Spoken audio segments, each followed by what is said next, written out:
First of all, great to have you with us, Laura. I'm really excited to talk to you about this book because I feel like I've been, you know, not too deep into the ideas of the new right that are becoming more and more influential, and we're seeing the consequences.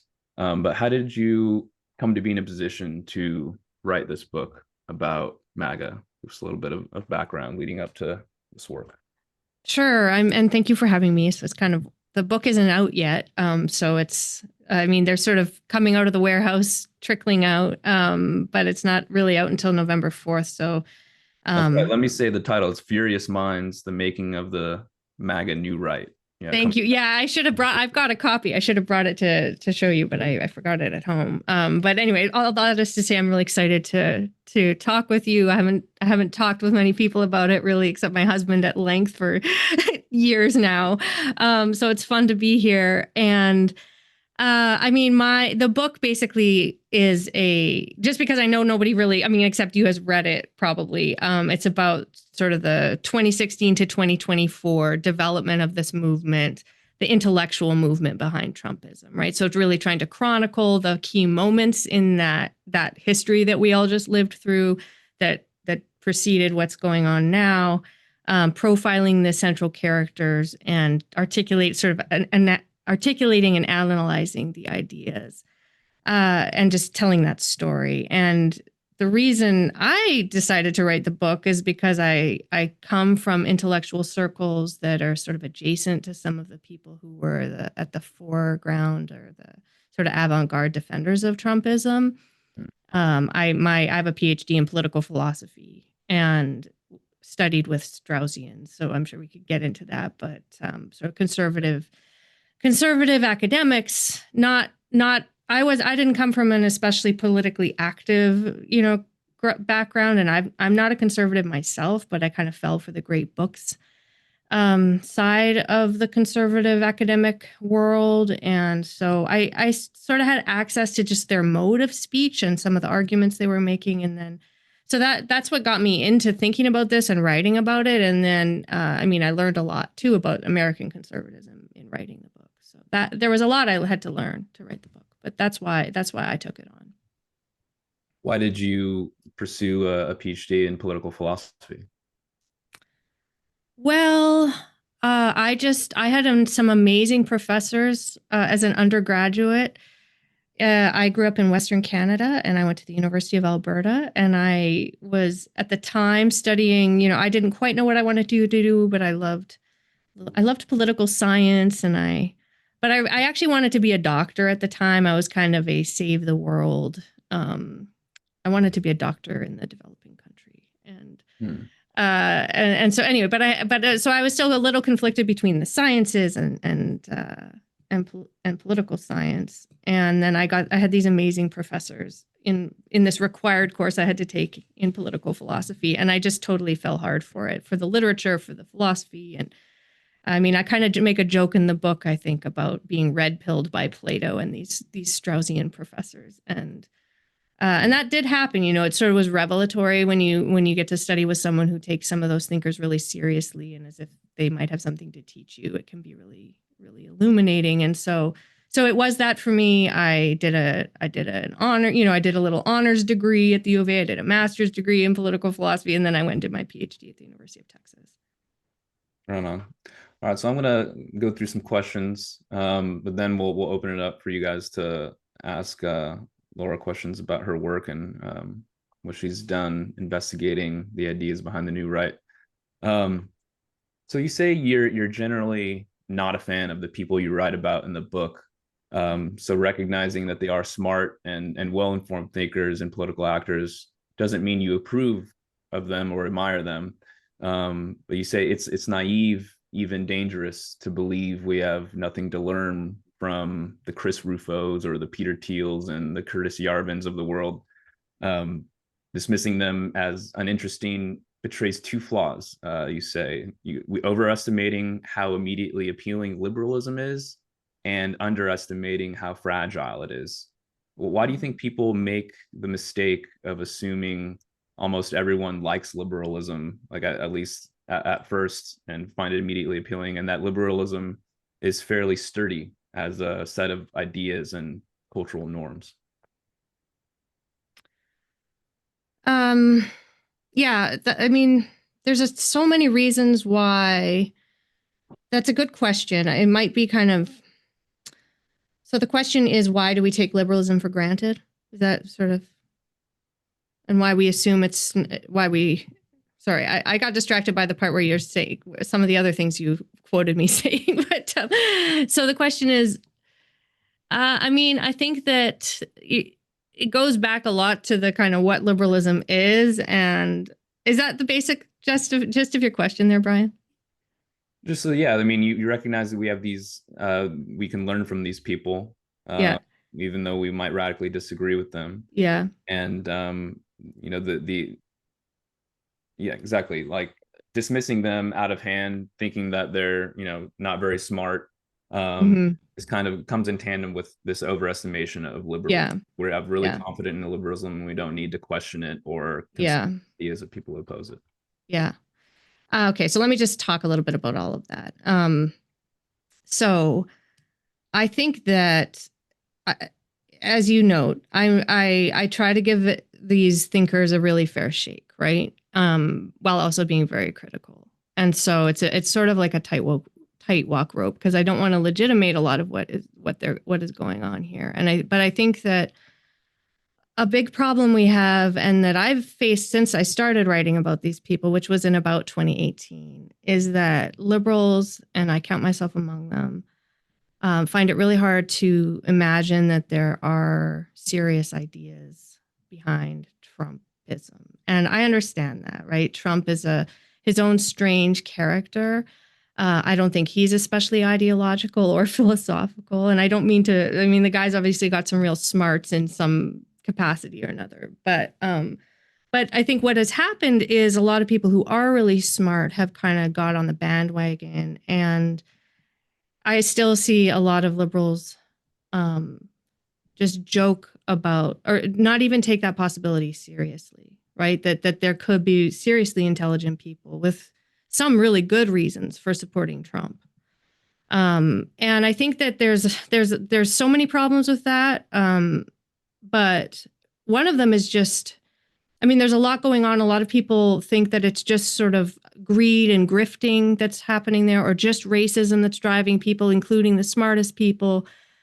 And I sympathize with that. I try to do justice to some of that in the book, but I think what's going on there is a kind of failure of imagination among liberals, and a failure to contend with sort of what I think I refer to throughout the book as sort of deep ideological pluralism, deep ideological difference, right? And just the fact that we really do disagree about really important things, right? About the meaning, about high things that, and including some of the people who support Trump, right? Many of the people who support Trump, they are supporting him for reasons that liberals can't really understand. And I think that reading these writers who try to give voice to some of that can help us understand these really deep differences, not just about, grifting and money in politics, but about our different conceptions of the good life, of what politics is about. And I'm not trying to put a gloss on Trumpism, right? I'm not trying to say there's actually something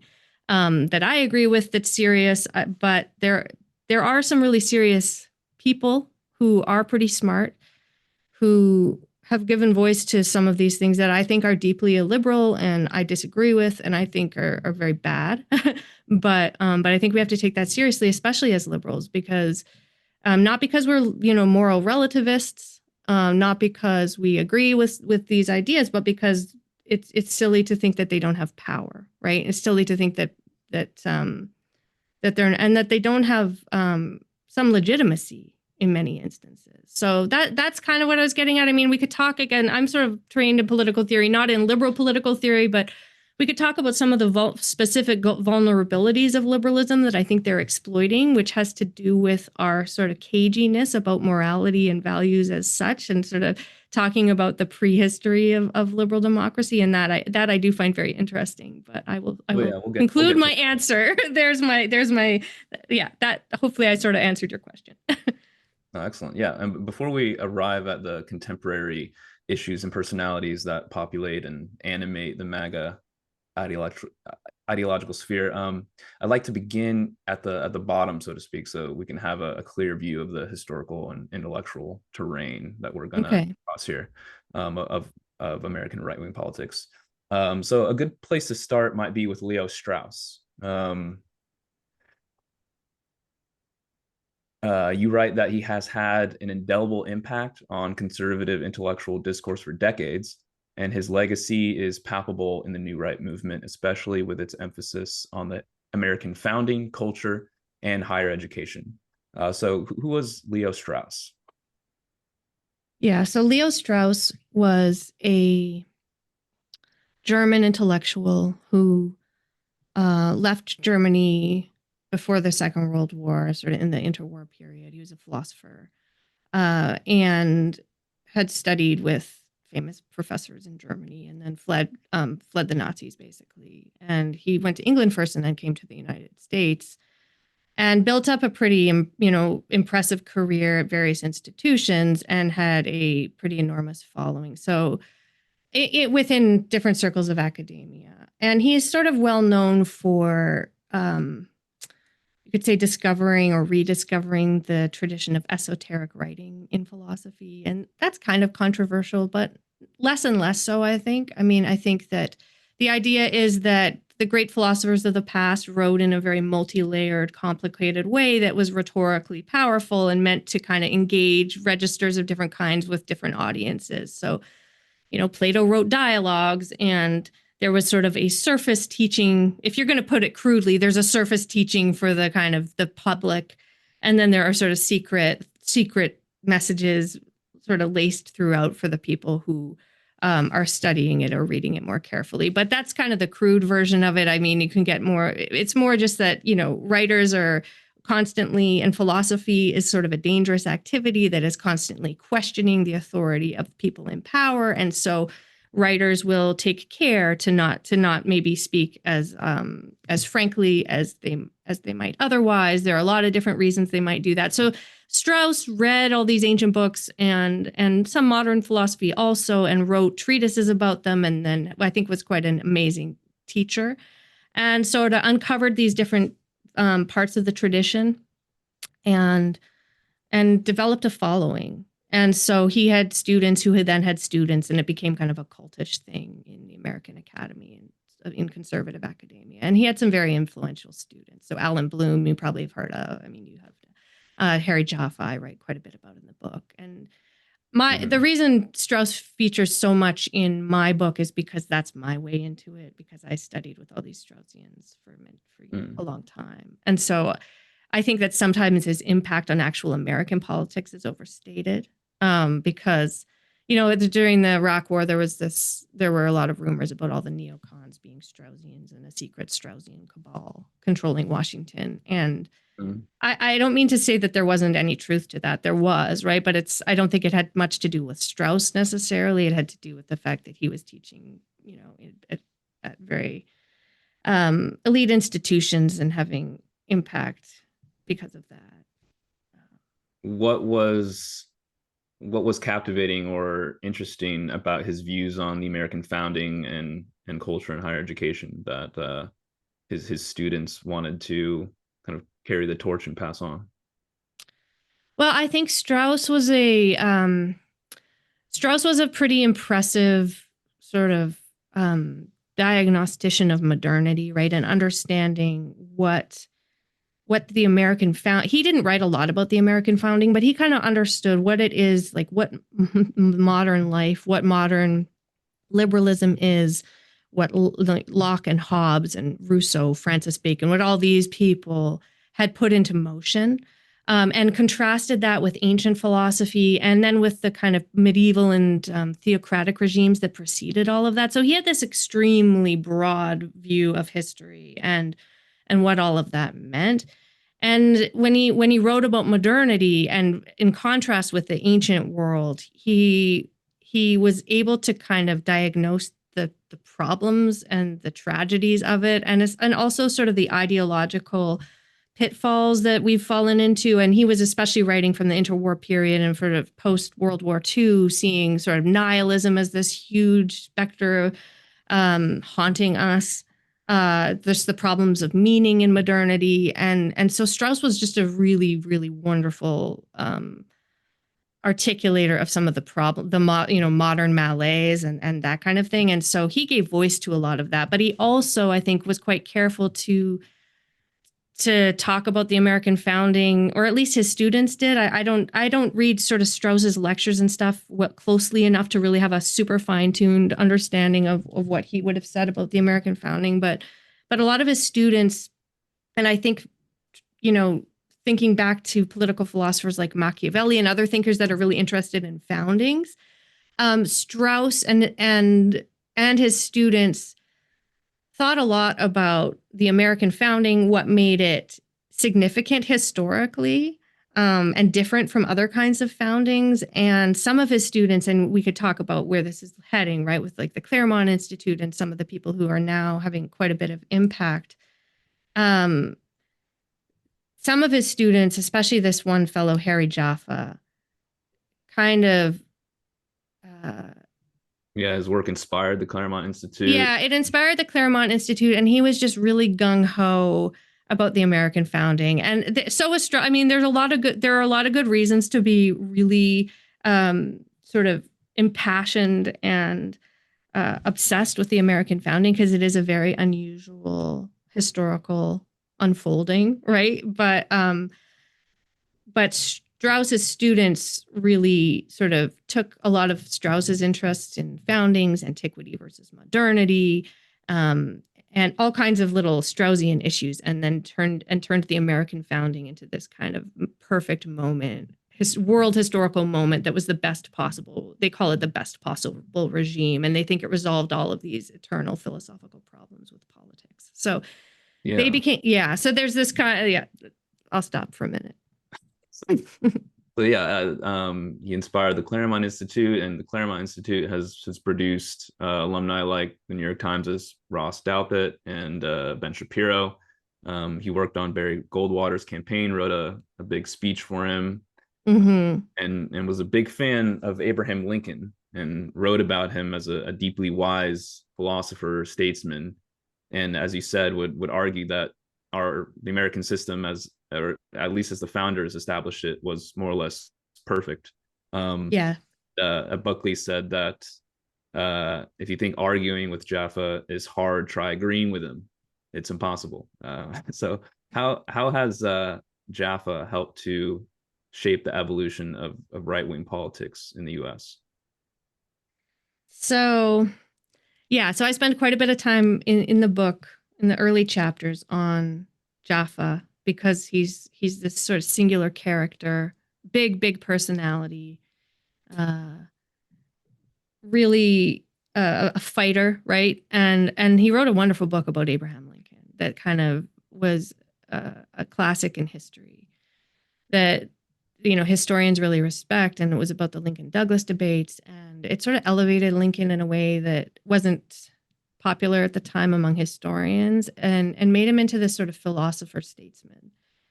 And what Jaffa really appreciated about Lincoln was his commitment to the principles of the Declaration. And so you can call Jaffa sort of this original declarationist, in terms of someone who understands the American founding as being imbued with these amazing principles, that it's a creedal founding, that what unites Americans is these ideas that are there in the Declaration, that the ideas of equality and freedom. And Jaffa just does a magnificent job unpacking that in this very granular way in this book. In the Crisis of the House Divided is the title of that book. And so he just elevates Lincoln in a way. I mean, I think it's warranted. I think that was wonderful. You know, Lincoln's wonderful. Doesn't get much better than Abraham Lincoln. But the problem is that his students, he ends up sort of in love with this idol, almost, you could say, and so do his students. End up just completely infatuated with Abraham Lincoln, the American founding. And psychologically, it turns into this incapacity to be self-critical or critical about anything having to do with America and patriotism. And so Jaffa has some complicated other alternative quirks. He was big into, I wouldn't call this a quirk, but he's sort of a natural law philosopher. You can read in the book, he was extremely homophobic. And it wasn't just a quirk. I mean, that was something that he grounded in his principles of natural law that he understood as a philosopher. And so the Claremont fellows who have been inspired by him were inspired by this declarationist view of the American founding, these sort of creedal ideas of the Declaration. But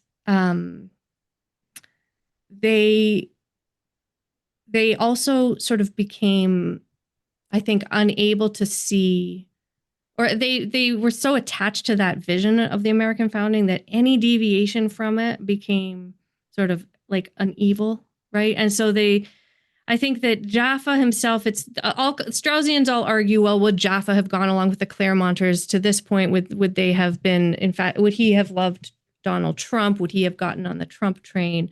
And I think that's something that's kind of impossible to know. But what is true is that his students and have in some ways held up the declarationist infatuation with the founding, and in other ways have really betrayed that kind of Jaffa-esque element of their own sort of background, because a lot of what they espouse now, I mean, I think you can see it in the anti-immigration stuff, in just everything about MAGA is kind of turning its back on some of those principles and on equality and freedom. And they've done that quite explicitly. You can trace I do trace some of that in some of those early chapters, how some of the heirs at Claremont, Michael Anton, Brian Williams, the current sort of big leaders there, have actually sort of turned their back on a lot of what made Harry Jaffa so great. So I think that there's a sort of a shift, and they've embraced some of what Jaffa's sort of political enemies, you could say. He got into these famous big arguments, and they have sort of embraced some of the arguments that Jaffa's enemies were more on the side of. So you can start with Jaffa, but there's a real moving away from some of that. What was for him the key feature, or the kind of the most important aspect of the founding? I mean, you discussed this idea of resolving tensions between Athens and Jerusalem, of these places in history that represented different ideas of kind of law and statesmanship and culture. What was that the fundamental thing that was most important to him? So why did he think the American founding was so great? Yeah.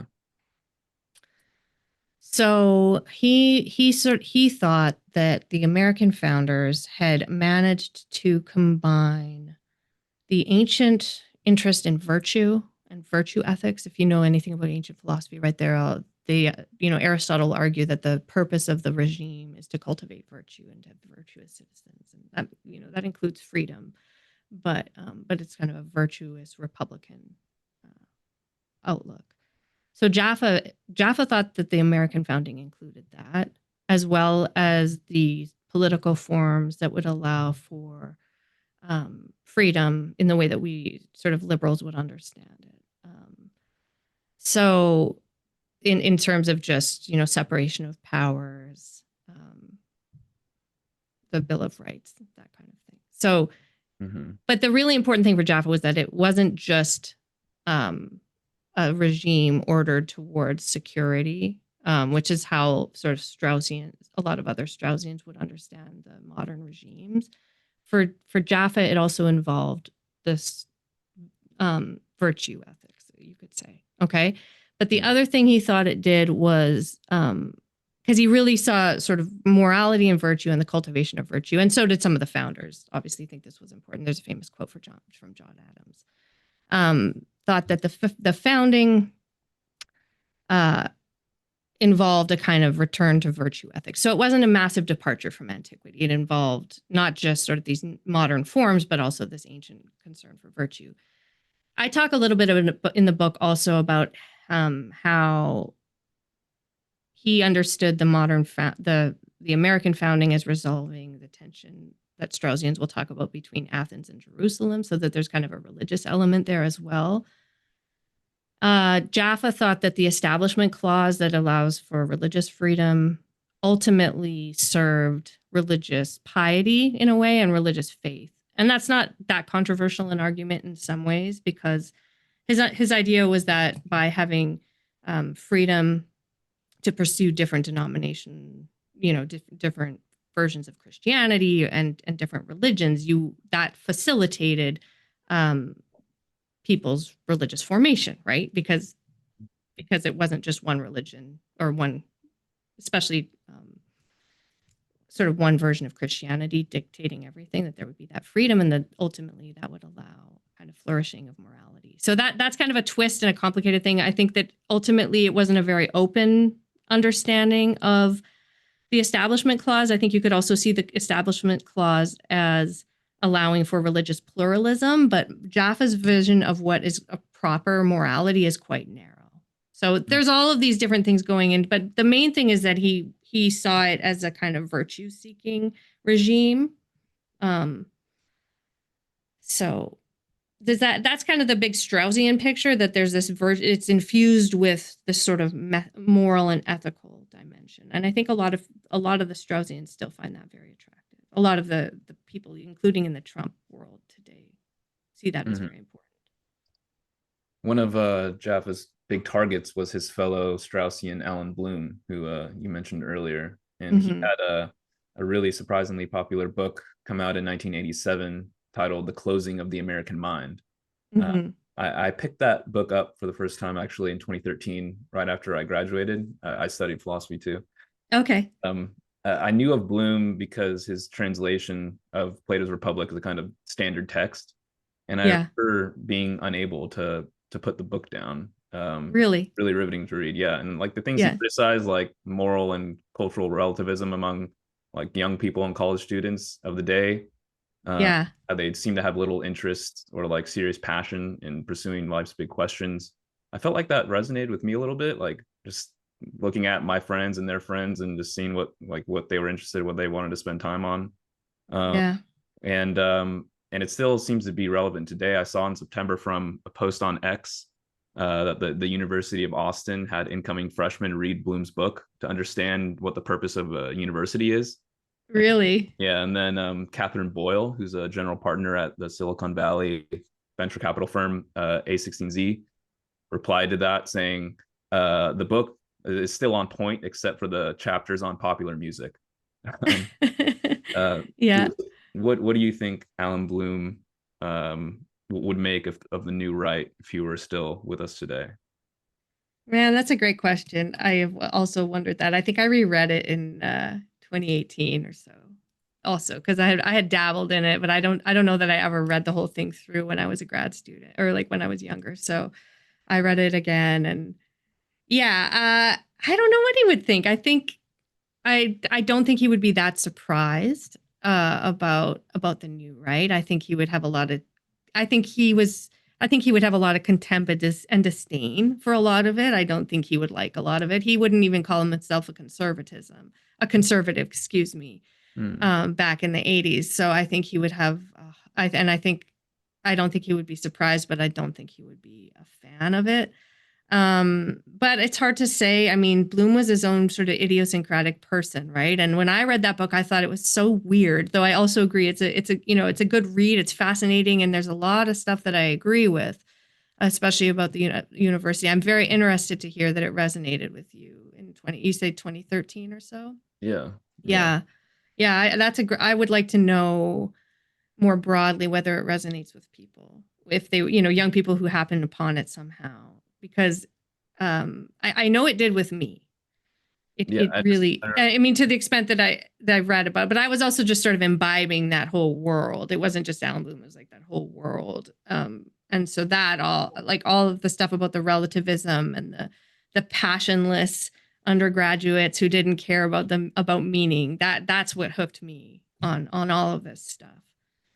exactly. Yeah. And I tried to kind of convey, I think that's a big part of what is so so gripping about the MAGA New Right, even though it's not sort of in the foreground of Trumpism. I think that in these intellectual circles with Rufo, and if you sort of read a little deeper, they really are, that's the walk they're walking, right? That's what they are gravitating to. And that's what they're kind of consumed by. And so I think that's really important. And I think that I tried to sort of, I couldn't talk just about that and about higher education because obviously there's so much else going on, but it was a really important thing to me to try to capture in the book. Mm-hmm. What was the Journal of American Greatness? The Journal of American Greatness was a blog that a fellow named Michael Anton, who is, well, he's not in the administration anymore, but he was one of the early hires in the second Trump administration, and he was in the first Trump administration, and he was pretty much the first person to give an intellectual defense for Trumpism.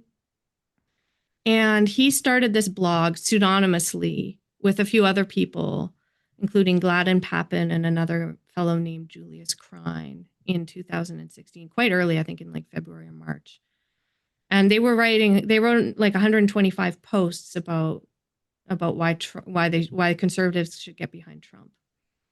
And so it's really interesting. You can get the archive, even though they kind of scrubbed it out of view because it was they were writing pseudonymously, and then it kind of blew up a little bit, and they got worried about it, and they said it was satirical, and probably some of it was. I'm sure some of it was, but it's also kind of interesting glimpse into the sort of early defenses of Trump and some of what they were inspired by. And then Michael Anton wrote this famous essay called the Flight 93 essay, and so that was kind of that came out of some of the ideas from the Journal of American Greatness. Mm-hmm. Yeah, you say Anton makes for a great window into New Right psychology, partly because they take their cues from bad readings of Plato. And he also, I mean, you can talk about Flight 93, but I also was interested to hear about his other piece that he wrote, Towards a Sensible, Coherent Trumpism.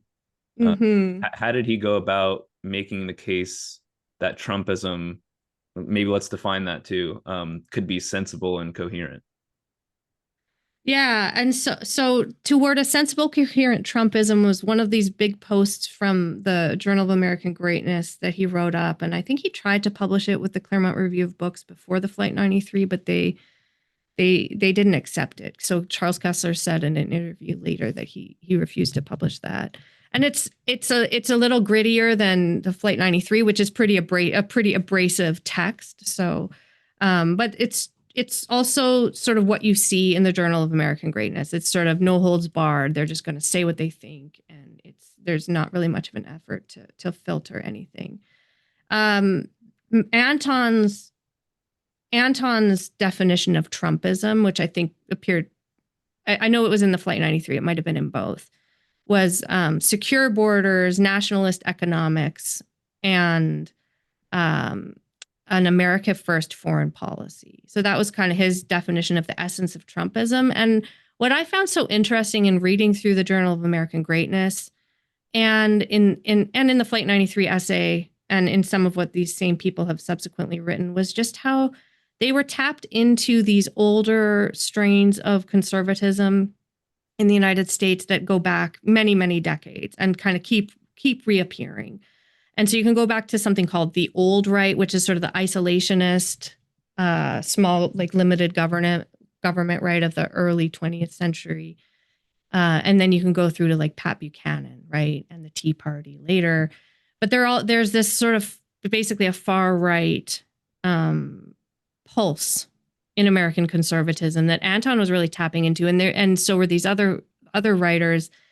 And they were quoting people like Sam Francis and James Burnham and these older conservative writers and the paleo conservatives who were basically Trump avant la lettre, right? Like you've got, I tell this history in sort of little episodes, or I get at some of it, but these are thinkers who basically are believe in nationalist economics, are anti-globalist, right? Completely, don't want anything to do with free trade or Reagan. They were all critics of Reagan. And the America First foreign policy, the anti-immigrationism is a really strong thread in Anton. And Anton was one of these people he's one of these people who strongly criticized birthright citizenship. And so and it's also still social conservatism, right?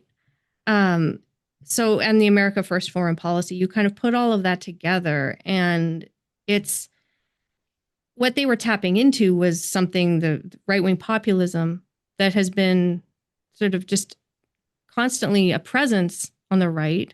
The paleoconservatism is the word that they give, or the name that they gave to themselves to kind of ironically counter neoconservatism and sort of the globalist internationalist mode of the old establishment. But I thought it was so interesting in reading through the Journal of American Greatness that they were tapping into all of that they were very well connected to something like Buchanan, someone like Buchanan, or going back even to Barry Goldwater. So I found that super interesting.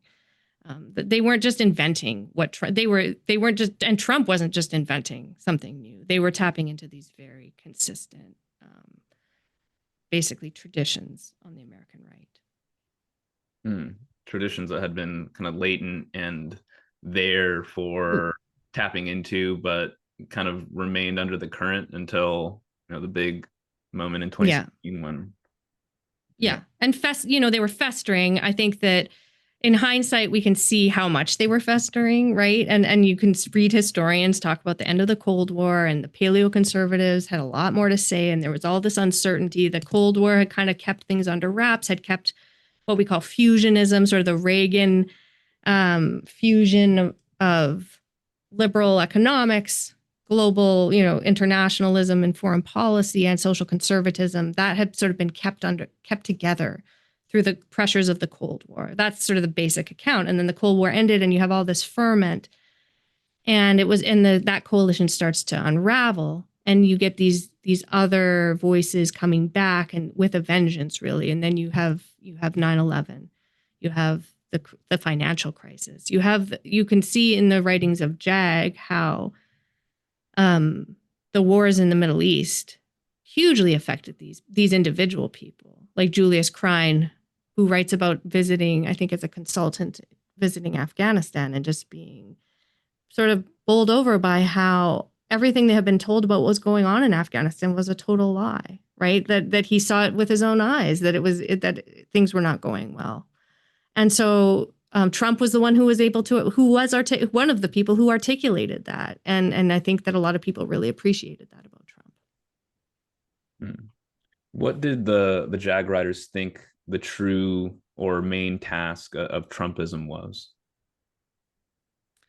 Well, I mean, they weren't uncritical of Trump the man, right? And so they knew that it was a huge risk. The whole Flight 93 election, this whole conceit of that essay was that it was voting for Trump was like charging the cockpit, right, of this famous flight that went down on 9/11. So they knew that it was terribly risky. But they basically felt that, and I think this is true of the New Right generally, and for the Claremont people, it was a matter of constitutional principles, that the left takeover of the Constitution had been so complete, right? And the ruling class had taken over the American way of life so thoroughly that it was time for a counter revolution, and that you had to this was the last chance, that Donald Trump was their last chance to really do anything about the sort of decay and downfall of America. And so they basically thought it was worth the risk. I mean, that Donald Trump was obviously not their sort of favorite choice, and it wouldn't have been their first choice. But I mean, they have lines in there like sometimes you need to elect a wrecking ball, right? Stuff like that. So they thought at least he, if Anton says if you vote for Hillary, it's certain death, right? And so Trump, at least there was some hope that he could maybe smash things up enough that then you could rebuild, I think is how they thought about it. What form would this certain death take if Clinton had won? Like, what was that president? What was that?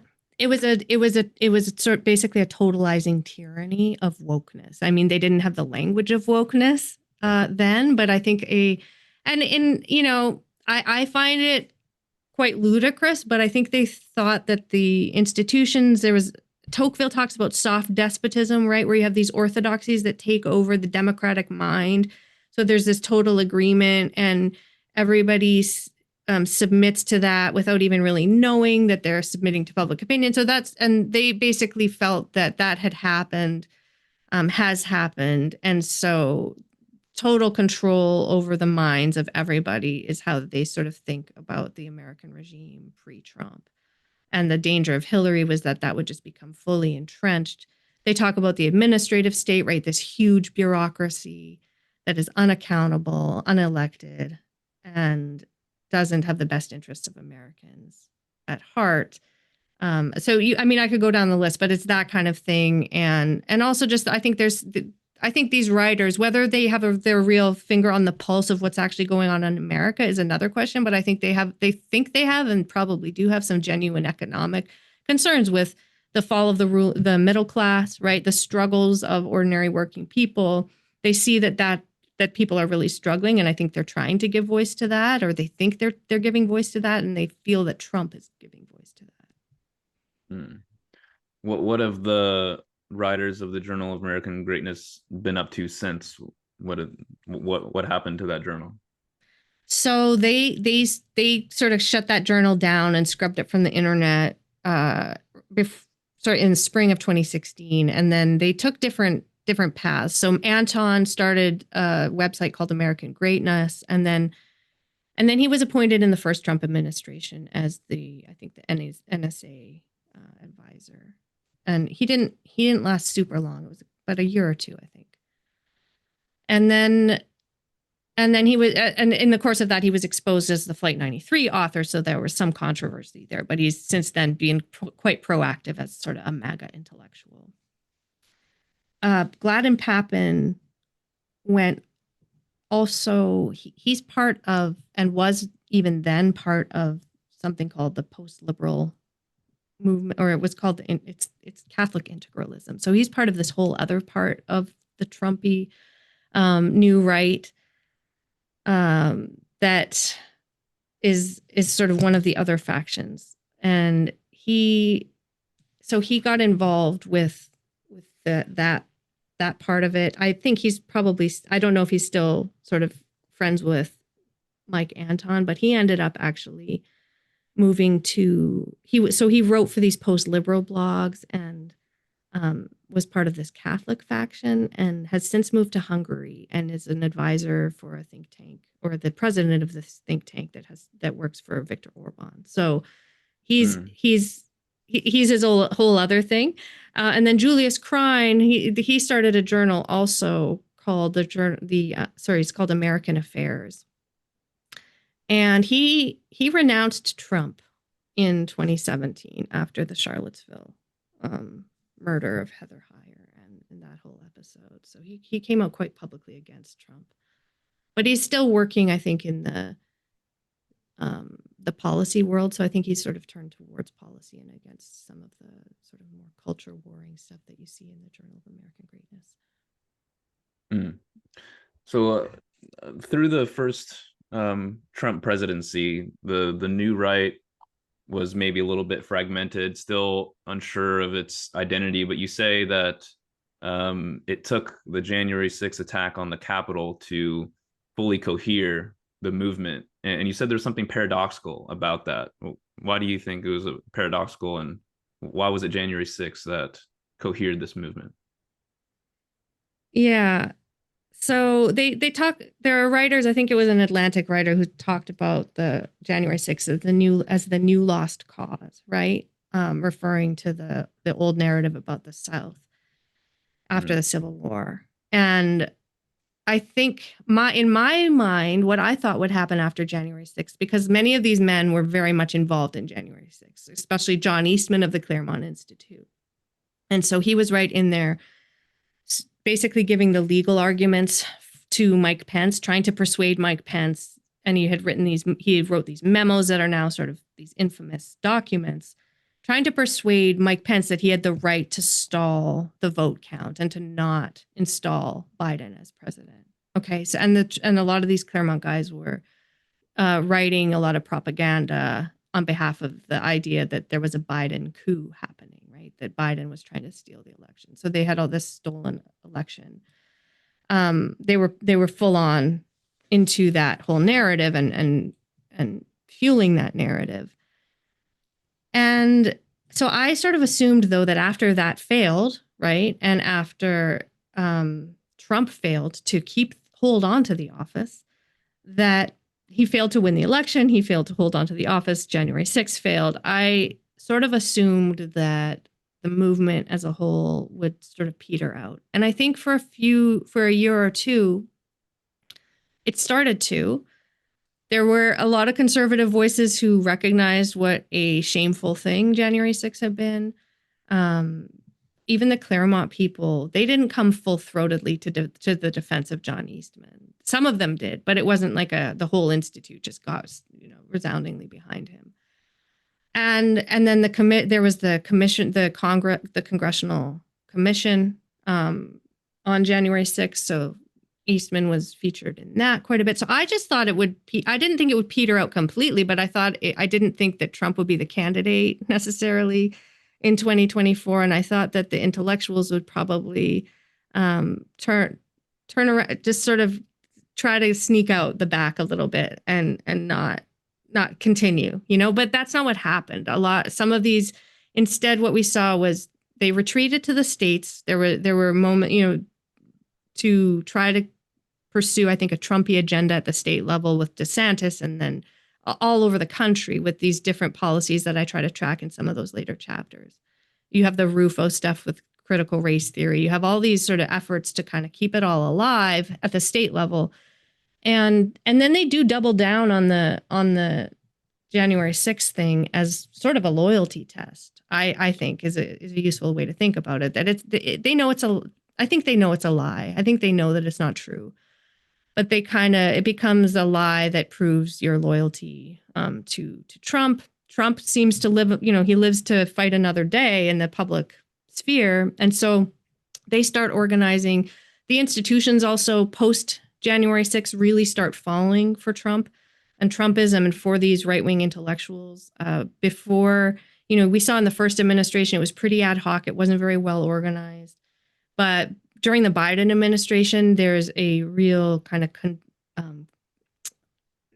condensing of the movement. They all start to come together, start organizing, and they start turning very Trumpy in a way that they weren't like the Heritage Foundation wasn't clearly pro-Trump during the first administration, but during the Biden administration, Kevin Roberts came in as the new president. You have a bunch of that. You have quite a bit of that, of organizing. That's much more effective than what we saw certainly before the first Trump administration, but also after. So I think January 6th became this strange. It's a test of loyalty, but then it also was just somehow that energy was kept alive afterwards, and then it actually continued to build and build and build. Would you say that the New Right movement with MAGA behind Trump, has that grown? Has there been a lot of churn with the people who are part of it early on or no longer part of it, kind of disaffected, and now it's populated by newer devotees? What's the kind of the lifetime of people who are interested in this movement? That's a great question. I don't know that I have a very super clear answer. I mean, I was finishing up the book so I sort of stopped in 2024. Uh, I mean, there's a little bit in the conclusion about what's happened since then, but I tried to kind of keep it bracketed to this 8-year period. Hmm. And so I think that I think it's growing. I mean, I think they're flying high. There have been some disaffected people that, you know, there were people who were saying this movement will never be what we want it to be, even before Trump won again in 2024. And so there is disaffection. There are people who come in and out, but overall, I think that they feel very triumphant. And I think it's very, I mean, power is attractive, right? That's how the whole thing, you know, partly got started. And so I'm sure it's growing. I mean, you can see there are, you know, cool hangouts in Washington, D.C. where you can go be around the new right people. And there are these conferences. That doesn't mean, I think you're also right to say there might be a way, there are these fissures, right? There are these sort of schisms in the new right. And there are things I've been surprised about since the election. And now that they've been in power, I think power is attractive, but it also brings a lot of serious pragmatic challenges to ideologues in particular. So sure, there are people who are disaffected. I mean, Curtis Yarvin, right? It wasn't he saying last week that he wants to start planning his retreat because he's worried that Trump hasn't gone. So, you know, there's a lot of disgruntled people out there too. But I think generally my sense is that they're probably flying pretty high. What is the relationship or the connection between what's been called the tech right and the new right? Like, so Silicon Valley has, you know, usually been associated with kind of technocratic, democratic, center left leaning politics, but Mm-hmm. that seems to have changed. Is it just because, you know, they're the people high up in Silicon Valley, like Sam Altman of OpenAI, they just kind of want to make pals with whoever's in power, or is there a real ideological shift in kind of technocratic elite of the tech Mm-hmm. world at this point? That's I think that there's a shift. I think the question will be how deep it goes, because I think that the shift was led in some ways by Elon Musk. Hmm. His and Peter Thiel. Peter Thiel, I think ideologically is probably more important than Musk, even though Musk might be more important politically. But Thiel has fancies himself this really important intellectual and someone who has all this intellectual depth and has a serious intellectual project. And so I think that I think he's thought that way for a long, long time. I mean, he's someone who's got his own sort of pet pet philosophers and people he looks up to, and I think he's got his own ideas about what's going on now. And he's obviously a hugely powerful, influential person, and he's doing extremely well, I'm sure, financially from all of his deals with these with the federal government and other governments. So Hmm. so there's a lot going on there. I think that a lot of the other people in the tech world, because it's not like those are the only two powerful tech people, right? I think that that's a much bigger question, and that's something I don't know the answer to. I think that they are obviously going along with a lot of this because they think it's in their own interests, or they think that there's some opportunities there, or they think it's good. But I'm not convinced that they're all diehard ideologues. I think there's also probably a lot of I hear people say they're very angry about the tariffs. They don't like JD Vance. So I'm sure that there's a lot of, you know, discontent there too. I don't know the full extent of it. And I've been surprised. I was surprised in some ways by the rise of Yarvin and Thiel and Doge and all of that. So we'll see how much how much staying power that all has. Hmm. JD Vance has identified himself as someone on the post-liberal right. Mm-hmm. You write about that. What is post-liberalism, and what makes it, you write, the most palatable and sanitized version of Trumpy populism?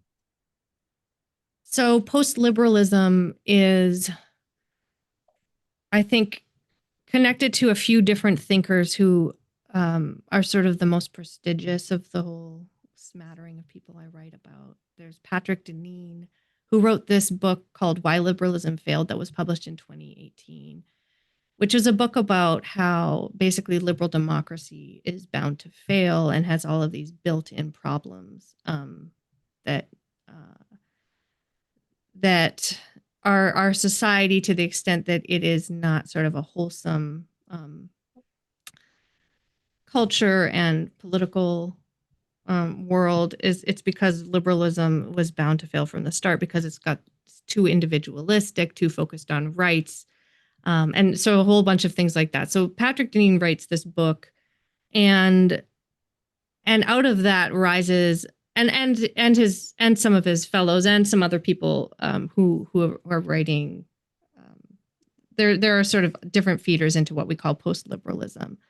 But the idea is that we need something after liberalism, right? That liberalism, including economic liberalism, the post-liberals are sort of the one faction that I think are the most sincere in their critique of liberal sort of Reaganomics, free market, laissez-faire stuff. So they're much more interested in state action on behalf of workers and on behalf of the poor.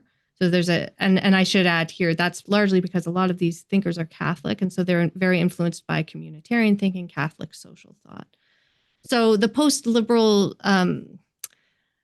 so basically the post-liberals are I'd say the elite of the new right, and they're the most sincere in their not just economic nationalism, but a kind of left economics and a state role for government. But it also, the post-liberal group kind of leads into what we can call Catholic integralism, which is sort of a subset of the post-liberal world. And that part of it is led by someone named Adrian Vermeule, who's a Harvard law professor. And I guess if we're just I'll try to be quick about this, but the Catholic post-liberals, or the Catholic integralists, basically want to integrate church and state. So they want to get rid of the traditional liberal distinction between, or separation of church and state.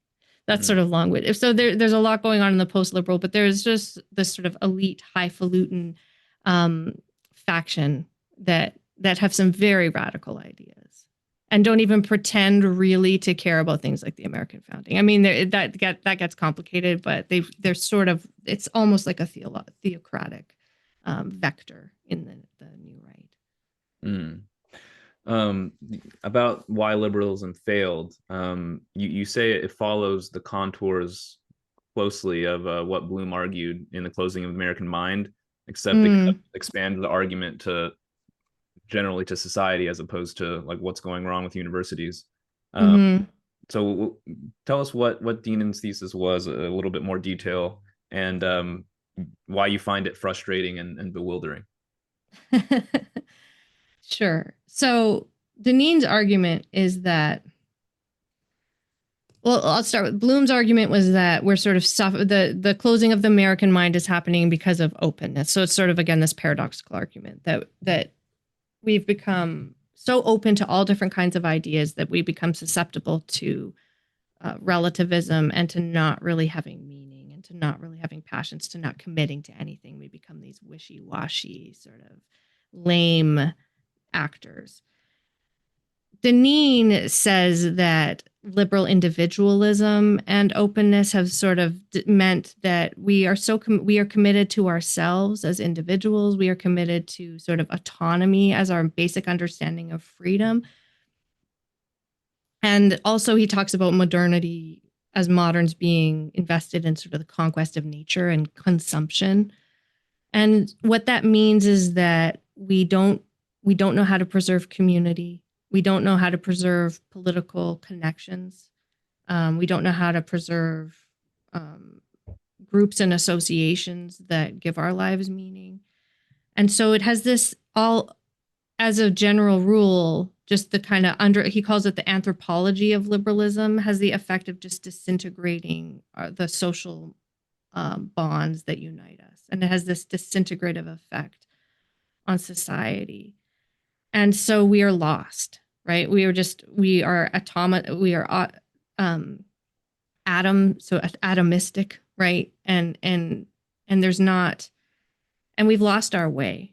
And there's not really much recovery from that that can take place in a liberal without sort of overhauling things, without returning to other traditions and forms that will give our lives that shape, give our communities that meaning, and bind us together again. So I mean that's his account of why liberalism failed, right? And he talks about it as in the past, and then his next book is called Regime Change, and so it's trying to envision something different.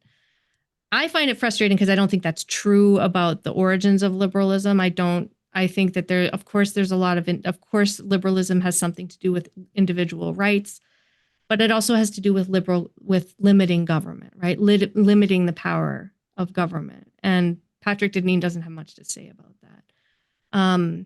He thinks it has these necessary disintegrative effects, but I don't think that's right. I think that's also within the purview of liberalism to build new forms of life, right? To create new forms of association. There's nothing in principle stopping liberals from creating communities and actively promoting communitarian values. I mean, there's all kinds of things that he's very fudgy about liberalism that I think he's sort of doing a disservice to the actual history of liberalism and to what it was intended to do, what it could do. It's a kind of narrow understanding of what and a fatalistic understanding of what liberalism is. So I mean, I could probably go on quite a bit about Deneen and liberalism, but I think it's a general problem that you find across a lot of these writers that they're straw manning what liberal democracy is and could be, and they're sort of fudging the fact that when they want reform, they're also throwing out the baby with the bathwater. Like they're saying there's individualism, but there's also constitutionalism, rule of law, free press, right, and separation of powers. All kinds of things that I think they wouldn't admit they don't care about very explicitly, but you can't you kind of those things go together historically. So. Yeah. All right. Well, I want to bring in anybody who wants to ask a question or contribute a comment. Another question here. So maybe going back to what the role of political theology is in the New Right. You say that this was a core disagreement between David French, who's I think a Catholic writer for the New York Times, conservative Iraq War veteran, and Sohrab Ahmari, who's an editor now at Unheard. So is there an uncomfortable relationship with the New Right and America's tradition of secularism? This idea of not wanting to allow a kind of pluralistic landscape of religious affiliation. Yeah, I think there's definitely a tension. I think you can see it. You can see it in across the New Right. It kind of a general discomfort with pluralism of all kinds, especially religious pluralism. There are gradations in terms of how, I guess you could say, how theocratic they will get, or how oppressive they will, how openly oppressive they will, or how openly they say they want to favor the religious majority. And so there's all kinds of variations across the different camps of the New Right in terms of what they will actually, articulate explicitly in terms of like a constitutional rule for what could happen. I mean, because obviously those aren't just like small matters of small importance to anybody who cares about American constitutionalism, but they will. So it's a very complicated overall picture, I will say. But I guess how I would put it generally is that they are almost down to a man, except for, ironically, Sohrab Ahmari, who has turned out to be quite liberal in his sort of where he's ended up at the end at today, sort of as opposed to where he was in that argument with David French. Most of them advocate for the idea, and this is how I would characterize sort of the New Right conservatism versus the old right, is that they are all advocating for a kind of monism, or a singular, basically orthodoxy that they think should rule over America. So that will take different forms, and the Claremonters want some sort of attachment to the founding principles, or that's how they would say it, and to the real Americans. The national conservatives, who we haven't spoken about much, talk about nationalism, but also talk about a Christian nation. And so they'll sometimes talk about Christianity has to be the dominant public force and the uniting theology, or the uniting dogma that unites the whole country, that everybody has to get behind that in the public sphere. And the Catholics, the post-liberals, will talk about sort of the Catholic common good as sort of this unifying doctrine. And so they all believe that there has to be one doctrine. And again, it's not exactly clear who they think is going to win when they kind of hash this out, whose doctrine is going to guide the government. But they all think there has to be that. Whereas in the American tradition, that isn't the case, right? I think that we can overstate the secularism of, say, the American founding. I think that is complicated, but there is a tradition going back at least 100 years that says the government doesn't dictate. And I think the American founding also says that the government doesn't dictate our values and our morals, that's up to the individuals, that's what makes it a liberal country. So yes, David. And so what you have with the New Right actors is this rejection of that pluralism and of the secular constitutional foundation. Someone like David French defends that secular principle insofar as he says we might be able to have religion in the public sphere, religious liberty, but everybody has the right, and no religious minorities should be persecuted or everybody has to be seen equally under the Constitution. So that's a really important difference, I think, between the old right and the new right, or the old establishment and the new right. Mm-hmm. Well, I mean, the idea that we need to have some kind of unified national philosophy or myth obviously has a strong ancient pedigree going back to Plato. Yeah. The Republic argued that we need to have some kind of myth that people believe in. What do you write in the book that one of the joys you had in going to school was going line by line through Alan Bloom's translation of the Republic. What did you make of the kind of the political philosophy of Plato in the Republic, and what are some of the strong points that you take? Of the need for a national, yeah. I mean, the noble I question. Yeah.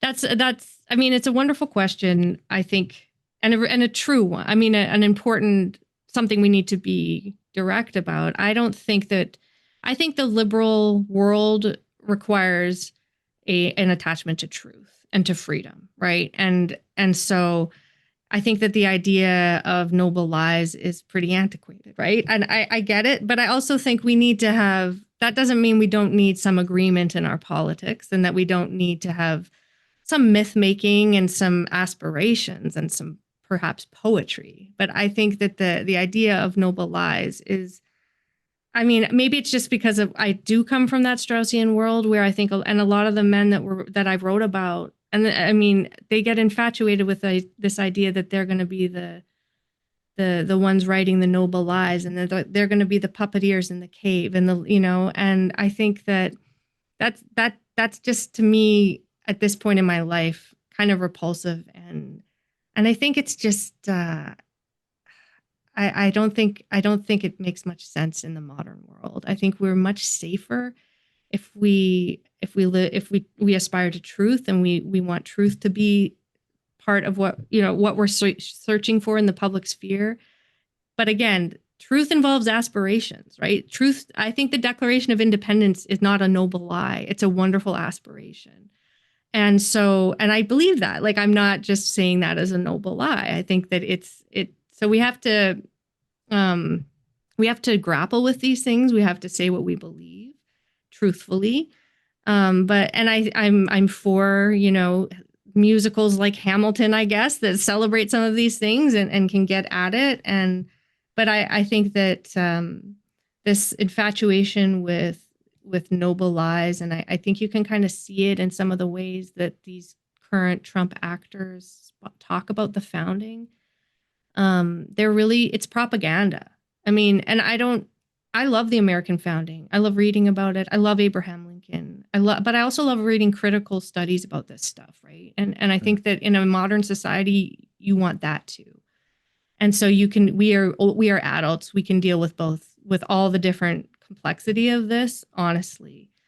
And so, and I think when you read some of these new right thinkers, they're really trying to pull the wool over our eyes, and they're trying to do that at the national level, and they're trying to do that with their videos for patriotic education. And you can go on the Trump website of the new administration, and you can watch their videos, and you can watch like PragerU and Hillsdale, and I think it's garbage, and it's infantilizing. So I mean, I could go on. I have strong opinions about this. I think that I love Plato, right? I get it.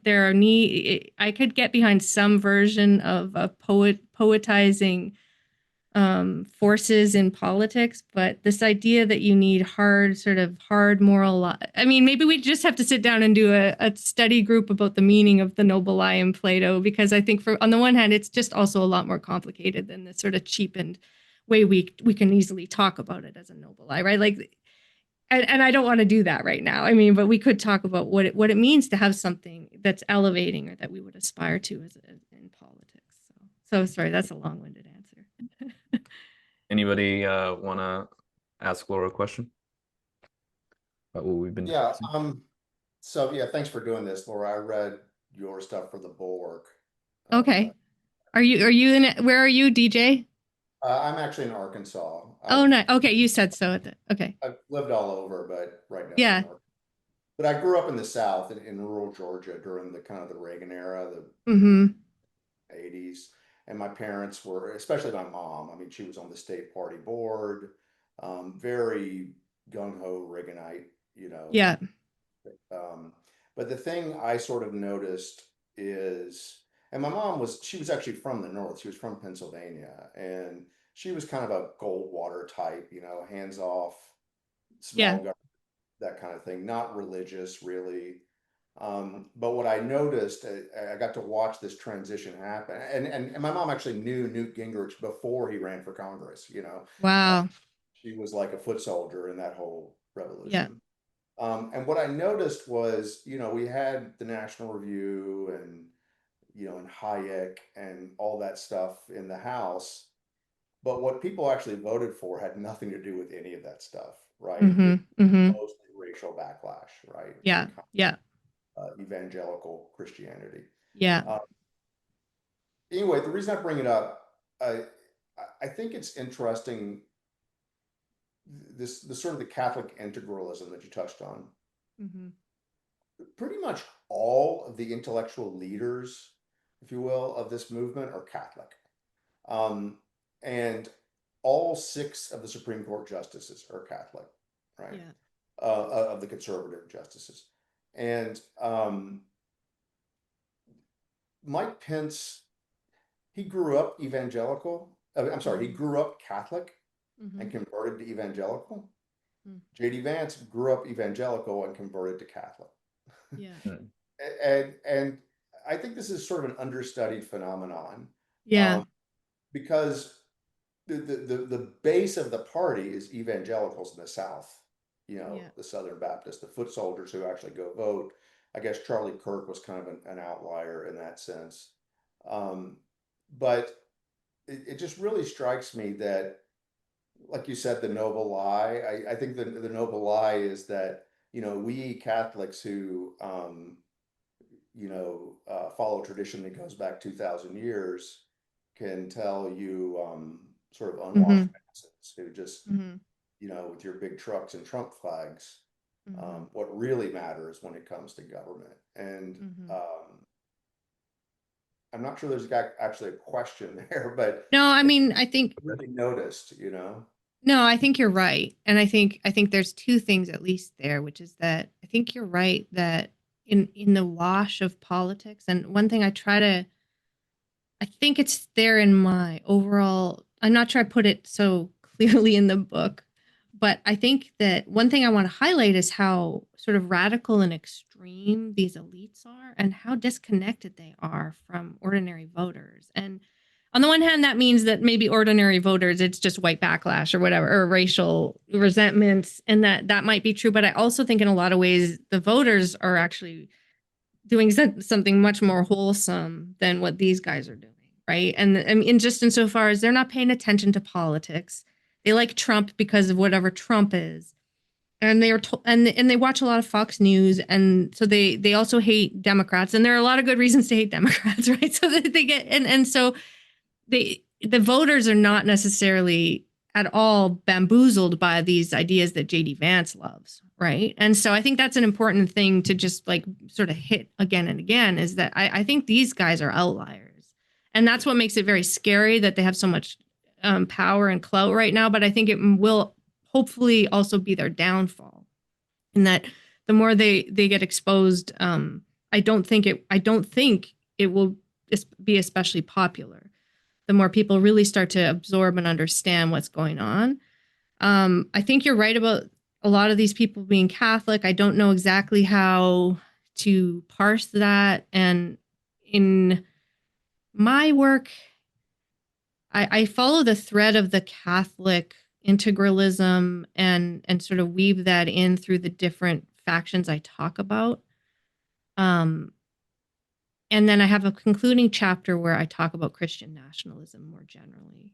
And that's because I think it's super important. I mean, the Charlie Kirk stuff and the Protestant and the kind of what the charismatic movement, if you've read about that, that's all really important, but it's not necessarily sort of what's going on with the intellectuals, where there is much more of a kind of Catholic dimension to it.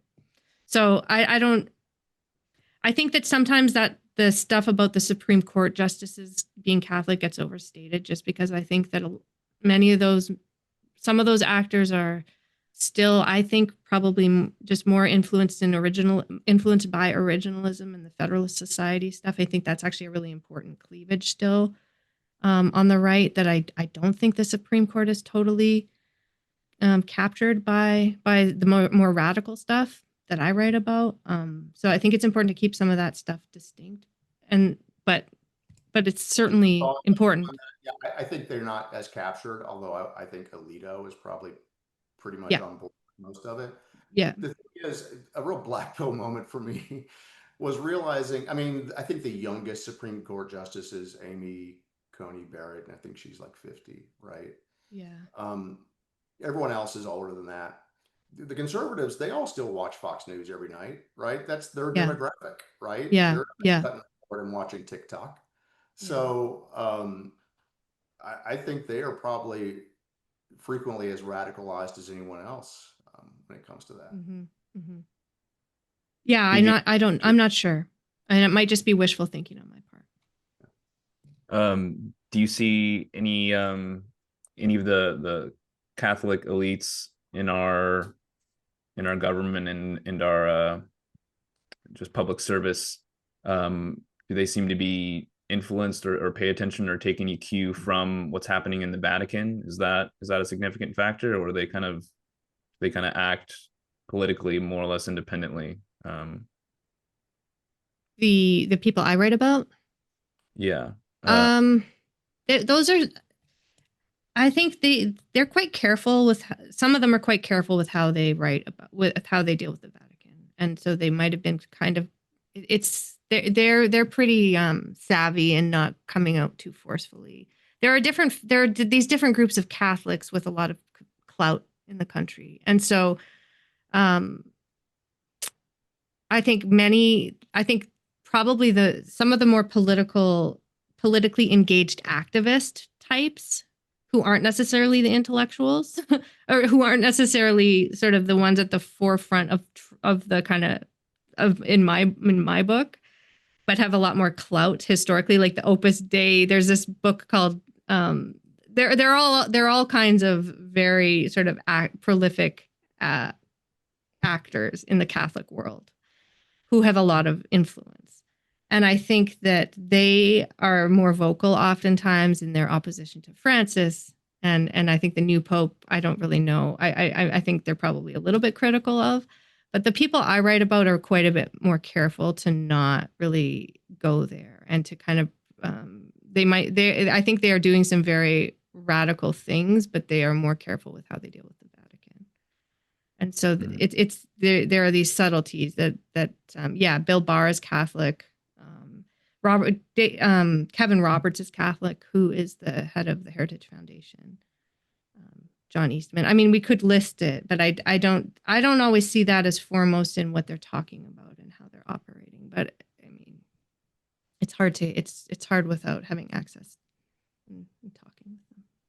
Of the characters you write about who make up the kind of intellectual sphere of the new right, Mm-hmm. do you feel most sympathetic towards, or you think is the most well argued, or makes the most sensible points, or yeah, I can answer that. I think I have a soft spot for Adrian Vermeule, who I think is the most radical and probably the most dangerous in a way. And so I disagree with, and I think I don't trust him. I don't like his opinions, but I do think, and I have friends who disagree with me about this, but I think he's quite brilliant, and I like reading his stuff. I think the one Yoram Hazony, who we haven't spoken about, is this Israeli American activist and political theorist who everybody I speak with, I don't have great access to the people. They've got a very their public record is pretty rich, so I didn't talk to them, and I'm not a journalist, so I didn't have to.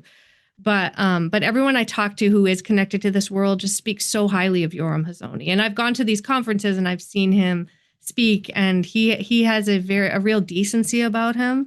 Even though, again, I disagree with so much of what he writes and thinks, but I think he seems like he's a bit of a conundrum for me. I puzzle over him because he seems just like a very decent person, like a person I would respect. And do respect in some ways, despite just thinking his ideas are kind of terrible in many ways. So those are two. There are other people. I mean, Sohrab Ahmari too. I came over the course of writing the book. I came to really. I mean, I started out thinking that he was a sort of a fool, and I've come to respect him probably more than anyone because he stands firm against a lot of the racist stuff. And he's been pretty critical of Trump and of Musk and the tech stuff too. I'm in this like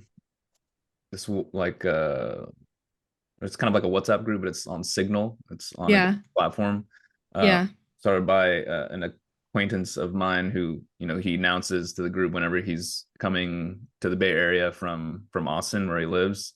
And whenever he's in the Bay Area, he stays at Curtis Yarvin's house. Oh, interesting. Yeah, and I've heard kind of similar things about Curtis Yarvin, just how genuine and kind of personable he is. And just kind of a genuine guy. But I'm interested to hear your thoughts. We haven't really covered him. He's kind of got a monarchist streak where he kind of skepticism about democracy, or thinks the whole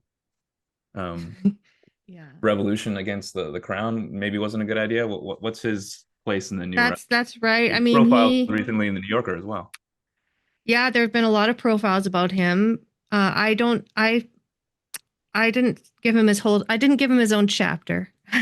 So I might have but I see him as he's this head of the neo-reactionary movement is how you can put it, and he sees himself as I think he's on board with this idea that the Claremont style of idea that the current regime is controlled by liberals, and there's this sort of reigning orthodoxy that must be defeated. And he calls that the cathedral, right? The managerial sort of class of experts who control everything. So I put Yarvin in this chapter where I describe some of what I call the hard right thinkers who were some of the most extreme, and I put him in there. Yeah, he thinks that we should have kings and CEO, basically a CEO king, tech king overlord who would be efficient and destroy the administrative state and then make good decisions. And I don't really understand what's governing his conception of the good. If I were to get, philosophical about this, I don't understand what Curtis Yarvin's conception of the good is and the good life. And I feel like I find him very hard to read. I almost unbearable. I find it really, he doesn't seem to care about truth at all. It's not, I mean, to be a snob about it, it's not rigorous. It's not historically valid. So I have, I find it hard to read. I didn't give him a ton of attention. And, so there's probably a lot more we could say about Curtis Yarvin, but I just find it hard to take seriously, even though I think it has had a lot of impact. Mm. I Anybody just else? wanted Jess? Yeah, go ahead, to Jess. jump in real quick. Thank Hi. you for this. Hi, I'm Jess. Sorry, I was Hi, a little Jess. bit late. I was having Zoom difficulties. No problem. No worries. And I'm coming in from New York. And this has just been like a total education for me. I'm really looking forward to your book. I feel like I just sat in like on a lecture for free. Oh, So thank thank you. you. And thank you, Brian, for coordinating. I'm curious, my question would be, I'm coming, and DJ and Trey and those that have been on salons with me know that like my background is I work at the ACLU. I'm sort of on the left side of the house. Yeah. So I would be curious, if you were to write a book on the new left, would you be able to find as much content and characters, and how would it be? Do you think you could do it? Do you think you would do it? I wish I could. I mean, like you missed the beginning. So I don't know if you heard me say, I sort of come from the conservative intellectual world. So I studied with all these conservative Straussians and, wrote about Plato and Rousseau and Nietzsche. And so that's my background. And even that I wasn't especially political before I started writing about this stuff. So, I honestly find the left kind of bewildering. I feel like I am of the left now. Like I have been since grad school. I mean, I just for non philosophy reasons. And so no, I don't think I could write that book. I don't really, I try to understand the left, but I don't really get Democrats. I don't, I mean, you can see this in my conclusion if you read the book, Jess, and you can send me a note whether you think I captured that. I mean, you can see my frustrations with the left sort of bubbling up in the conclusion of the book. So there's no way I could write that book, but I kind of would like to, because I'm kind of mystified by it. I'm trying to understand, and I don't really understand it. I understand sort of liberal academia. I mean, I've spent my whole life sort of in that world, and that's where all my friends are. And, it's sort of, I think if you could understand it, like if you could write that book and help the rest of us figure it out, it would be super helpful. I would like, I'm sort of do some work now where I commission writing, and I've been trying to get I would like to get someone to do that, right? To just sort of say, can you explain these arguments that are going, like, can you just, and there are some people who sort of do this, but I would like someone to explain these fissures and the schisms, because you're right. I mean, it would be interesting to do. Maybe I'll think about it. I mean, because it's very bewildering. Especially in New York right now. Yeah. Why can't you people just get it together? I think a lot of it, I mean, having kind of followed politics for, I guess, probably 35 years now, 40 years. Mm-hmm. So the left is more cacophonous. It's more Yes. just a bundle of interests, competing for attention. Whereas the right is more lockstep, or at least projects an image of lockstep. Mm-hmm. And I think the real advantage, or an advantage the right has, is that they are able to sort of present their arguments in like this long philosophical tradition. They just do it a lot better than the left does. They do, right? Like, that's my impression. Yeah. Yeah. And just as an aside, like the neocon thing, it's amazing to watch someone like Bill Kristol, whose father was like the original neocon, and now, Mm-hmm. you know, he's sort of the neocon, you know, he's I like, know. actually, you guys don't, I guess I'm on the left again, you know, or at least not on the right. But Yeah. uh but just more broadly, the main thing I've learned from watching politics is that just a great deal of it is just about personal beefs. It's just a one big status competition. Mm-hmm. Yeah. Occasionally a good idea leaks through, but it's mostly about, you know, crushing my enemies, Yeah. settling scores. And in that sense, the founders were pretty brilliant. I mean, they set up a game theoretical system before game theory was even invented, you know. Mm-hmm. And they Mm-hmm. made a bunch of mistakes, and there's some dead ends like impeachment and the electoral college, but they were pretty smart in just in the very broad idea of like ambition checking ambition. That's a Mm-hmm. key about human behavior. Yeah. Yeah. I'm often even in writing about these characters I've been writing about, it is stunning sometimes when you think about, because you think about sort of little things you might know about their own personal like pitfall, challenges in academia, right? And I don't know if any of you are in academia, but like it can be a very petty place, right? And so sometimes what's going on is just that someone's got, like you said, some sort of petty holdover thing that has derailed them emotionally. And this is where they end up kind of in a uh, There's a Michael Beschloss came out with a book several years ago about LBJ, and this mhm, is literally election night 1964. You know, an mhm. incredible, crushing landslide, and he's on the phone with someone just bitching about, you know, just random petty shit. You know, he should be just like so happy. Like I just won. I've got this agenda in Yeah. front of me. But no, he's just like it's recorded somewhere. I bet you can find it on YouTube. But it's him just like Oh yeah, that's amazing, right? and how they don't respect him and blah blah blah blah. Yeah. I think the last straw for Elon Musk and why he turned against the Democrats was because Biden had this electric vehicle summit, like touting the great advances in American cars going electric, and did not invite Tesla, Yeah. even though Tesla is leaps and bounds way ahead of everybody else doing this, and they Biden kind of championed Chevrolet or something like that, Ford. It was a Um, union thing, and it's just political malpractice. That was just dumb of Biden not to Yeah. do it. You know? Yeah, so just snubbed Musk, and Musk was like, "What am I doing? Like, why should I care about the Democrats?" Yeah. Yeah. Yeah, but yeah, All power of right. personal beefs. It's amazing those bits of history, I think. Yeah, because I mean, was he pretty influential in his foray into right wing politics? That he was out, offering it. It's at some point it seemed like he was offering money for votes. Getting people to Who are you talking about? Elon Musk. Like, what? How would you size up his influence on right wing politics and getting Trump elected? I don't know. I mean, he donated a lot, right? I Yeah, think.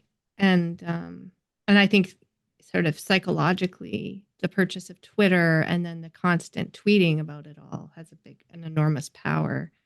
Um yeah.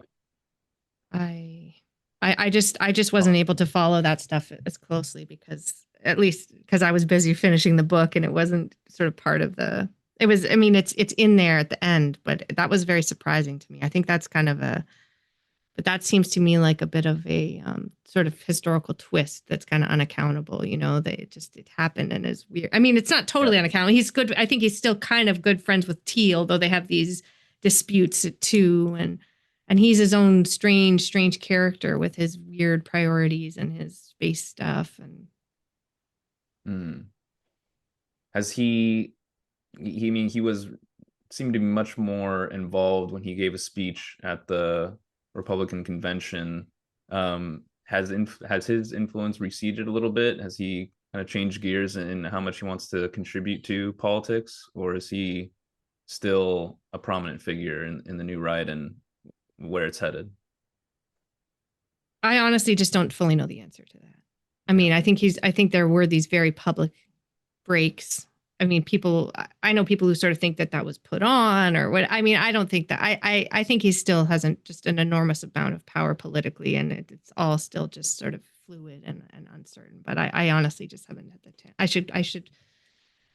should try to get to the bottom of that before. I think his power. It's hard to it's just because he's so wealthy, and it's hard to you can't underestimate the amount of power he has, no matter what. My sense with Musk is that, and I have, read some about him. My sense is that he's not, he has this weird background. He's got these impulses, but I don't get the sense that he's hyper ideological. Like with Thiel has theories and ideas and a sort of, doesn't mean it's coherent, but it's his, he's got his thing. And I think with Musk, he's got big ambitions, and he wants to go to Mars, and he wants to, but I think it's a little less it's a little less ideologically formed. But I don't really know. I'm not an expert on Musk. I mean, I had to kind of, and I didn't foresee his big takeaway move at the end. I don't think he did either. No, exactly. Like, I think if he, I don't read about, I mean, not sure, my speaker's doing strange things. I can hear you. With Thiel, in the Straussian circles, he has always had an obsession with Leo Strauss, and he knows a bunch of these Straussians, and he's been in reading groups with them, and that goes back decades. So, that's something that is kind of more established. I don't think Musk has known Thiel for decades, but that's not part of his persona. No, he's much less of a philosophy guy and more a physics, technology action guy. Yeah. Make stuff. So you mentioned Adrian Vermeule as someone you admire, and admire is a little strong. Okay, I mean, I respect his intelligence. Yeah. Okay. So you said he has some kind of radical views you disagree with. What are some of those perspectives? Oh, I mean, he thinks that liberals are satanic. Okay, and we'll use that kind of satanic. Yeah, and we'll use that kind of language. So, and it's quite, and he wrote this book, Common Good Constitutionalism, which is an effort to sort of reinterpret or redefine American jurisprudence in a kind of doctrinaire Catholic natural law tradition. And he doesn't just say that that's what he thinks it should be. He thinks that the American legal tradition is informed by and shaped by what he calls the classical legal tradition, he's very radical. He really thinks that even the sort of some clauses of the Constitution do not mean what they say they are. Like individual freedom should not have the priority that we think it does. So he's got this very elaborate and kind of ornate, but also just very lucid way of describing the how he thinks the Constitution should be interpreted. And I'm very attracted to the lucidity of his writing, but it's also kind of scandalous to me. And I don't know that he's lying intentionally, but it's kind of, some of the things he argues, I think, are outrageous and false. And very heavy-handed sort of way, sort of forcing this theocratic vision onto the American tradition. So, but he's fun to read. I think he's smart. I'm pretty sure he's a nice man and a great teacher. And so a lot of these people you hear from their students, these wonderful teachers.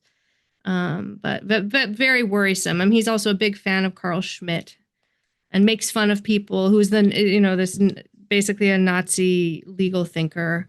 I mean, he makes fun of people for getting upset about that. And I think, again, Carl Schmitt is also wonderful to read and very lucid, but quite evil, So Mhm. so it's mhm. So Adrian Vermeule is a very interesting case.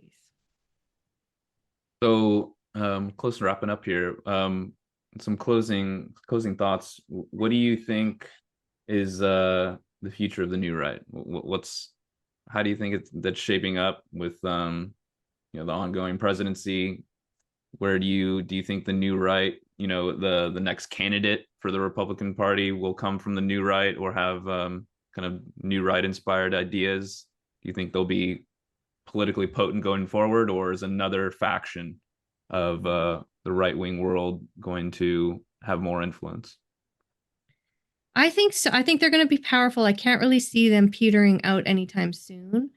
Um, just because I think all of the energy is there and they've had an enormous amount of success. And they have basically captured the big institutions of the right. And they're staffing the administration basically. So I don't think and they've done a lot of stuff. So I don't think there's really any walking back from that on the right. I think that it will have a lot of power for a long time. Even Trump probably won't. Trump can't last forever. I don't know what his future is politically.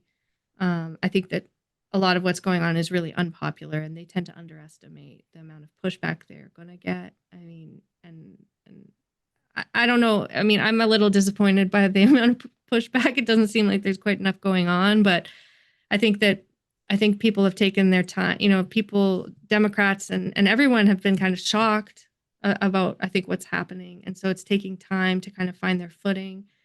And so I'm still hopeful, that there will continue to be. There has been a lot of pushback, but I'm hopeful that there will continue to be much more, and that these people will not have some sort of total lasting victory. So but I still think they will be the ones with power. And I think I think people really need to be thoughtful about the states, because even if, I mean, for the next 3 years, we're stuck with this, presumably, at the federal level, but at the state level, I think it will go on and on and on, unless they're defeated. And then if they see some real defeats, the midterms and at the state level, then things can start to change and new things can start coming out again. Maybe it will be sort of thoroughly defeated, but it didn't happen before, even after January 6th. And so I think, yeah, but I will still, I don't know, right? But I also say that I think politics is really dynamic. The public is pretty fickle. The Epstein file thing is real. There are a lot of things like that are just really unpopular, and so we don't know. I mean, things can turn on a dime, I think, and things can change dramatically. I think Trump has shown us that. The fact that he won in 2016 was a dramatic change in a lot of ways, even if it was fed by these older things. And politics things can just change really fast. So it's anybody's guess. And I think Democrats just need to be a lot more ambitious. What do you think are kind of the best, strongest points that the new right makes about our society and kind of culture issues, and what's wrong with liberals and the left, and what are the best things the liberals can say in response to that? What comes to mind? Well, I think that I'm sympathetic to this is the easy answer. This is my sort of escape answer, but I think they make some really good points about the economy, right? I mean, the simple formulation for the new right is that they want left on the economy and right on social issues. And I think it's the tariffs and the anti-globalization stuff. I don't necessarily, I'm not sure about that. But I think that they were right to point to problems with the American economy and problems with kind of in a way, I wouldn't call it, they talk about the cathedral or the managerial elite or the administrative state, sort of the ruling class who they describe as all liberals. And I would never speak that way. I think it's I just don't think it's healthy politically, but I do think they make some good points about the kind of stagnation at the top and the kind of the ways in which our cultural elites, which include probably most of us here, are pretty myopic in their understanding of things, and pretty insular themselves, and sort of I can get radicalized on some of that stuff when I on the kind of the kind of the insularity and the kind of Ivy League clique stuff that seems to happen on the left and among Democrats. So that I think that's sort of maybe the easy stuff. I think on the deeper level, what they're exploiting is sort of like is a vulnerability of liberalism in terms of how liberalism does or doesn't contend with meaning and offer meaning to and sort of purpose to people as a form of sort of a narrative for life, right? Which, older versions of politics do. They get, virtue ethics or certain kinds of public dogmas. In the ancient world, you have religious dogmas or religious, ways of life that shape many traditional regimes. And you have nationalism in sort of the 20th century and sort of a sense of belonging around the nation state. And liberal democracy doesn't do that, right? It was designed to kind of almost deflect attention away from those big conflict, those big questions that create war and conflict. And, for obvious reasons, liberalism doesn't provide those answers. But I think liberal has, on some level, over the next, 1,000 years or whatever, or like hundreds of years, liberals have to find a way to contend with that and to be able to talk about morality and their values in a way. Currently, it's pretty, it's not, I don't think it's very well done, and it can be really doctrinaire and really smug and really self-righteous, and that's not a way forward. So I think there's sort of a deep problem of meaning in most liberal democracies that we don't know yet how to contend with, but we'll have to work on. What was Plato's answer to meaning in the ideal city? Like, what did he imagine people would derive meaning from? Oh, I mean, that's a very big question. And I think that part of what happens when you start reading Plato is you get caught up in the philosophy, Can hear you. Now I can hear you. Okay. So you get caught up in the conversations, you get caught up in the activity of philosophizing, you get seduced by Socrates. And so part of the answer is that the meaning of life is to philosophize. And that's sort of Plato's answer. And Plato sort of demonstrated that his way of life was to also write and talk about philosophy and write these dialogues. And so like the life of the mind. But I don't think that's Alan Bloom's answer, right? Alan Bloom, like that's really all he cares about. And I don't think that's a very good answer for most people. We want to have families. We want to have community. We want to live with other people. We want to make art. I think that there are good answers to that. I wish universities, part of my answer and my conclusion for what I hope will be part of the future, not necessarily as a political project, but is that universities will again start taking those questions seriously and making that a kind of formative education possible again, instead, because I think part of what they are leveraging on the right is the excessive amounts of critical theory and criticism in academia, which is not, I am not like anti-critical studies or anti-critical race theory or anything, but I do think it's true that there's room in academia for other kinds of inquiry and modes of engagement that I think we need in our politics. So, Plato's answer is the life of the mind.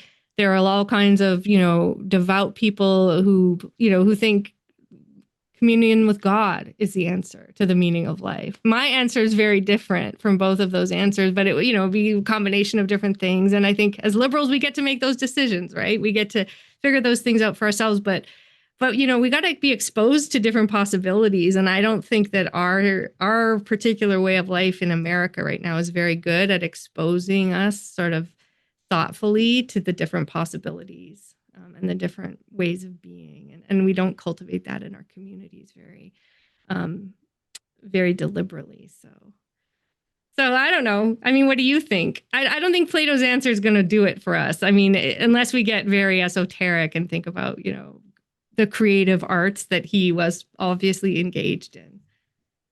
Yeah, I mean, well, if I remember correctly, he had kind of a strict division of labor for Right. and the guardians, presumably they derive meaning from being the guards of the city. Okay, here, yeah. Okay, here's my actual answer with Plato. Okay, in terms of politics. Okay. So Plato, there's one point in the dialogue, if you remember, where he's talking about the city and speech, and as you say, it's very hierarchical, and it's like everybody has their one man, one job, or one woman, one job. So everybody's got a talent, and then that's what they do. They've got it sort of predetermined in their souls what they're good at, and it's pretty despotic, tyrannical in a lot of ways. And the philosophers rule as kings. They philosophize part time, and then they rule the city. Now, this is a terrible political system in a lot of ways, right? But at one point he described, because it puts everybody in a box and then makes them stay there, and there's no movement really, unless okay. So, but I think there's something really serious in there, where he talks about the meaning of justice. There's one point, I think it's in book 4, where he defines justice as every person minding their own business. Okay. And it sounds absurd in the course of this discussion with Socrates. It's like, well, that's not justice. But I think if I recall correctly, what they say is that it's every person, every man doing their by nature business. Okay. And I think that there's something there that's really important insofar as maybe we don't have like a set nature when we're born, right? But everybody has talents, everybody has gifts, everybody has things that we enjoy, right? And that we thrive while we're doing them and while we get to do those things. And so maybe there's a cluster of things, right? And I think Plato, what he is getting at in a serious way is that a just system will allow people to do what their by nature business is, right? So it will cultivate the talents you have. And I think there's real truth to that in terms of when we think about a place that is organized around justice, that is more or less just than another place, it's because it allows people to flourish in that way. It allows them to find the things they want, they love to do, and to pursue those things. And it supports their doing that. And so, I mean, I think there's some real truth to that definition of justice in Plato. That's a very liberal, weird interpretation of Plato that I don't know is fully sound. But I think that there's some real truth to that definition of justice. So yeah, I mean, I would agree. I do think people have different aptitudes and talents and interests, and I think could go a long way in identifying what those things are early on for people, for kids, and really, having that be an ongoing conversation about, how is this going for you? Do you like what you're doing? And, that can be a scaffold for learning. It could be a scaffold for engaging with other people. You find an aptitude and you do that with other people and you grow together. I think that could be just a really kind of easy way to form community, around doing similar things, similar interests. I think that's kind of a neglected thing. It's like you leave it up to the parents and the kids more or less, and meanwhile teachers are struggling with huge class sizes.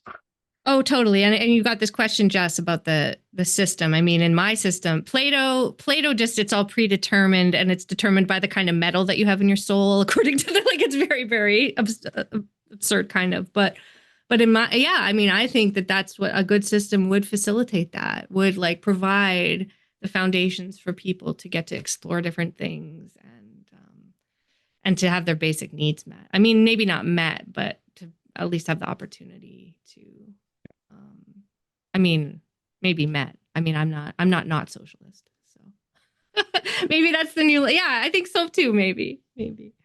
Yeah. All right, Laura, this was great. I really enjoyed this conversation. Thank you guys for coming in with questions and listening, and highly encourage you to pick up her book. Comes out in November. Once again, it's Furious Minds, The Making of the MAGA New Right by Laura Field. Well, thank you all for coming, and thanks for having this long, nice conversation. Of course.